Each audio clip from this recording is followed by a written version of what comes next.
Alors dans la partie analyse des résultats, comment est-ce qu'on va les analyser pour une opération commerciale? Donc il y a deux indicateurs qui sont super importants pour ce type d'opération.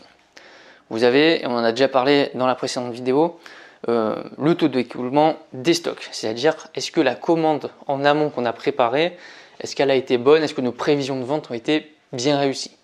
Alors, bien sûr, en fonction de votre poste, vous n'aurez pas forcément à faire tous ces calculs, ou en tout cas, ils seront automatisés par des robots, etc. Et vous n'allez pas calculer au colis près forcément. Donc, bon, c'est un indicateur qui est important pour savoir si votre opération elle a bien marché. Après, vous avez le R sur O, donc ça veut dire est-ce que l'objectif de chiffre d'affaires ou de vente a été réalisé.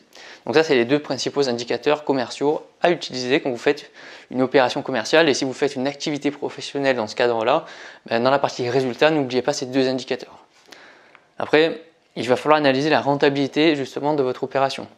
C'est un peu comme le seuil de rentabilité, c'est un compte de résultats par variabilité où vous allez mettre en avant le chiffre d'affaires qui a été réalisé, vous allez retirer justement le prix d'achat pour avoir une marge commerciale qui a été réalisée et vous allez enlever tous les coûts d'opération, dont notamment les remises immédiates ou les produits qui sont offerts. Donc ça fait partie des coûts d'opération à prendre en compte, ce qui va vous donner un résultat net.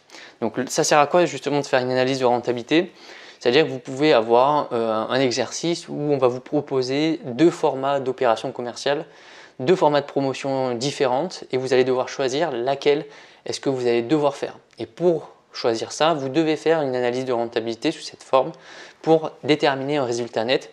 Et forcément, le résultat net le plus intéressant à la fin, vous choisirez ce type d'opération commerciale. En tout cas, dans une épreuve de gestion, même si on n'est pas en gestion ici, ça se fait assez régulièrement et c'est très intéressant de calculer tout ça.